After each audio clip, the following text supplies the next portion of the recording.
Film ini diawali dengan memperlihatkan seorang artis yang kurang terkenal bernama Popon, yang mana saat itu perjalanannya ke lokasi syuting sedikit terhambat karena jalanan di sana cukup sempit. Di tempat lain, terlihat seorang wanita penjual serabi gurih yang kita sebut saja namanya Titin, yang saat itu sedang dikejar seorang pelanggan yang sudah kebelet namun mintanya hanya gratisan.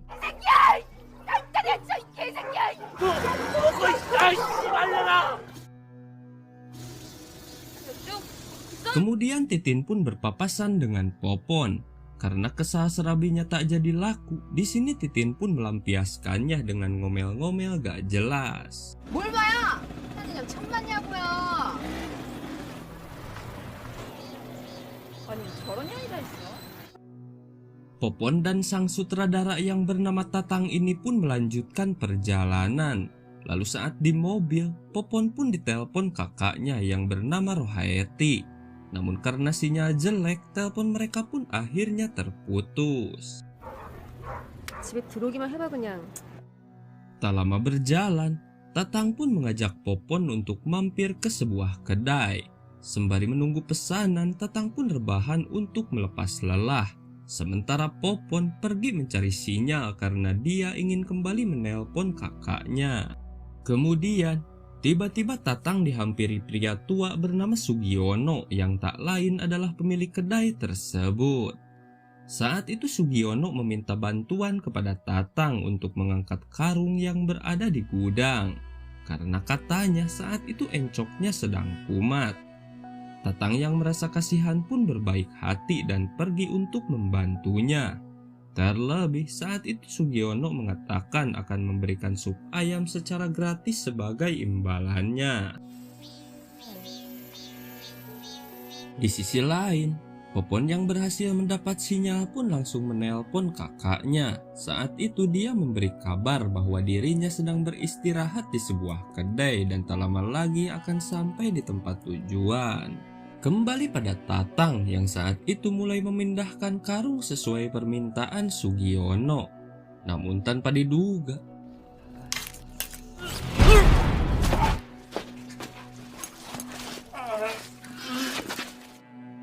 bersamaan dengan itu, Popon yang baru kembali merasa heran karena tidak mendapati Tatang di sana. Lantas Popon pun langsung mencari Tatang. Lalu saat dia mendekati gudang, dia pun mendengar suara gedebruk dari dalam gudang. 거기 계세요? Sontak saja Popon pun kaget yang melihat Tatang terluka parah. Lalu tiba-tiba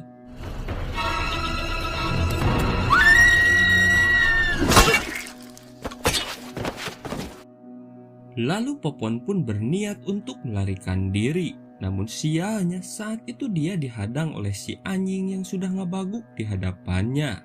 Alhasil saat itu Sugiono pun langsung membius Popon.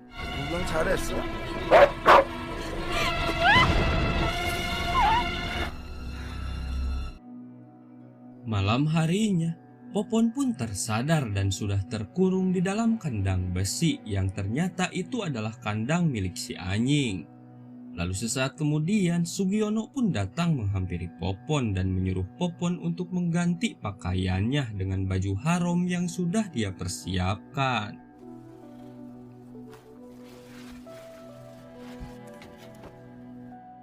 Setelah itu Sugiono pun menghidangkan kue untuk Popon yang terdapat 3 lilin di atasnya. Yang ternyata 3 lilin tersebut adalah tanda bahwa Popon adalah wanita ketiga yang mengalami hal yang sama. Mengetahui itu sontak saja Popon pun kaget. Dia pun berpikir bahwa nasibnya pasti akan sama seperti 2 wanita sebelumnya. 근데 말이야, 이게 세 번째란 얘기야. Bersamaan dengan itu, untuk menciptakan suasana yang romantis, Sugiono pun sok keren dengan menunjukkan suara ala kadarnya di depan Popon.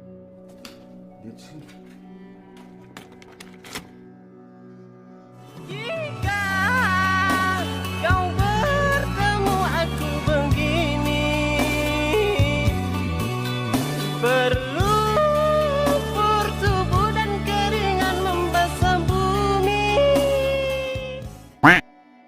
Namun saat itu Popon tak sengaja batuk karena dia tersedak makanan.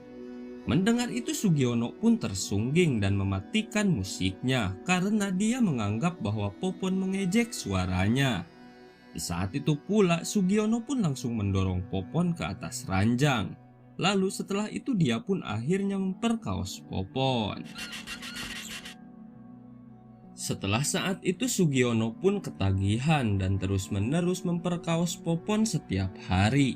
Hingga bisa kita lihat, saking seringnya diperkaos Popon pun sampai kesulitan berjalan.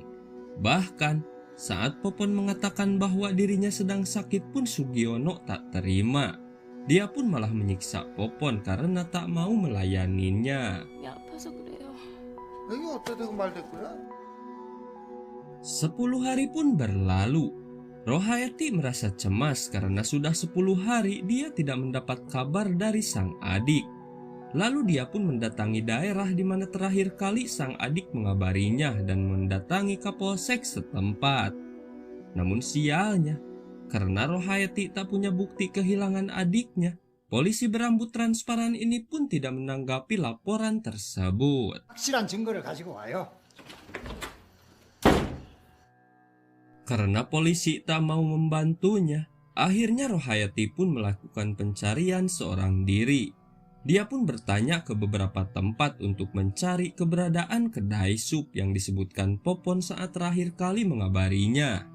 Dan hingga pada akhirnya, dia pun menemukan tempat tersebut. Tak lama, Rohayati pun bertemu dengan Sugiono. Dia pun memperlihatkan foto Popon dan menanyakannya apakah Sugiono pernah melihat wanita tersebut.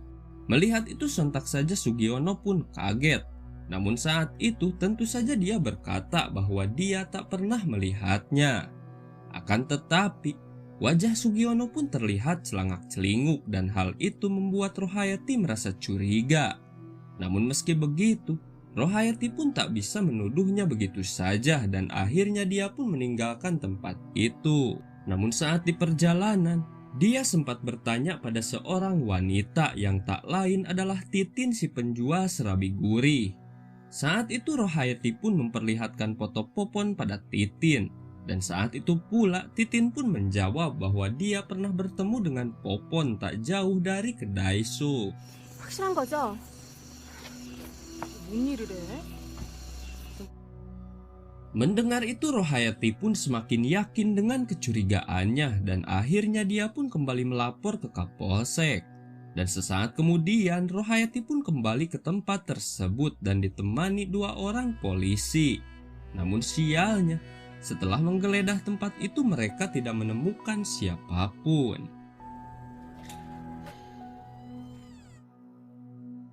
아니 안 갈 거요? Setelah kepergian Rohayati dan 2 polisi itu, Sugiono pun langsung menghampiri Popon yang ternyata disembunyikan di dalam mesin penggiling. Dirasa sudah dicurigai, dengan kejamnya Sugiono pun menghabisi Popon dengan cara menggilingnya hidup-hidup.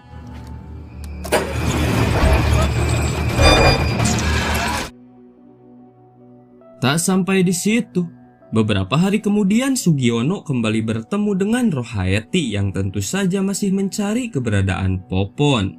Di sana Sugiono bertanya pada Rohayati, apakah adiknya memakai kalung berliontin hati? Karena baru-baru ini dia menemukan kalung tersebut di sekitar rumahnya. Mendengar itu Rohayati mengiyakannya, lalu dia pun beranjak ke rumah Sugiono untuk memastikan hal itu. Akan tetapi ternyata semua itu adalah akal-akalan Sugiono agar Rohayati datang ke rumahnya dan akhirnya Rohayati pun disekap. Di sana Sugiono pun memberitahu Rohayati bahwa dia telah menghabisi adiknya. Mendengar itu, sontak saja Rohayati merasa terpukul dan dia pun berteriak histeris. Di sisi lain, salah satu polisi mendapat laporan bahwa ada sebuah mobil yang terbengkalai di suatu tempat yang tak lain itu adalah mobil Rohayati. Hal itu juga diperkuat dengan pernyataan Titin yang kebetulan ada di sana. Titin mengatakan bahwa dia sempat melihat Rohayati yang masih berada di desa.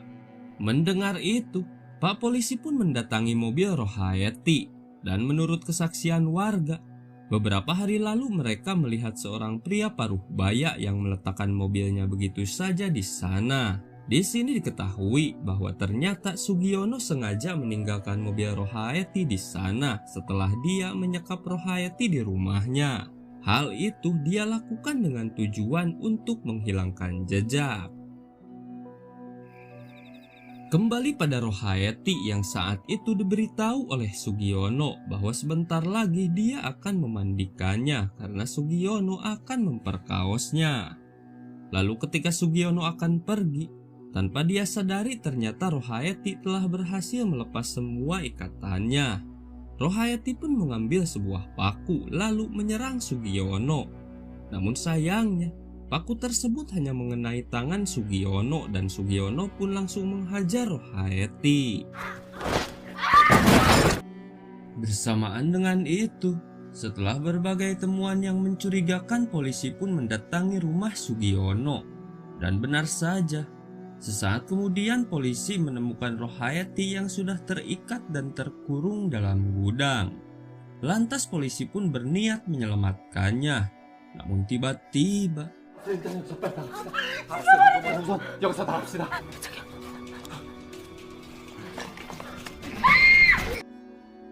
Pak Polisi pun meninggoy saat itu juga. Melihat itu Rohayati pun keluar dari gudang dan mengunci Sugiono di dalam. Lalu ketika Sugiono berhasil keluar dan mencari keberadaannya, Rohayati yang saat itu bersembunyi pun menyelinap kembali ke gudang untuk mengambil pistol Pak Polisi. Beberapa saat kemudian Sugiono pun kembali ke gudang karena dia yakin pasti Rohayati masih berada di sekitar rumahnya. Dan di tengah pencarian, Rohayati pun keluar dari semak belukar dan langsung menembak Sugiono. Akan tetapi, karena belum berpengalaman, tembakannya pun meleset dan Sugiono pun berhasil menendang pistol tersebut. Namun dengan cepat Rohayati pun kembali mengambil pistol tersebut dan kali ini akhirnya dia pun berhasil melumpuhkan Sugiono.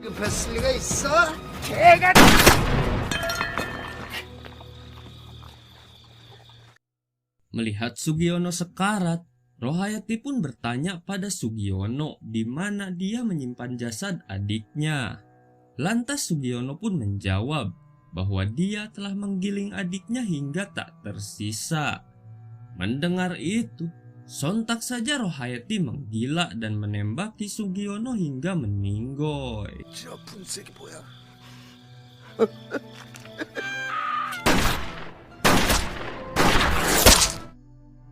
Lalu di akhir film, terlihat Rohayati yang sedang diinterogasi dan diketahui bahwa ternyata Rohayati telah menggiling jasad Sugiono seperti yang Sugiono lakukan pada adiknya.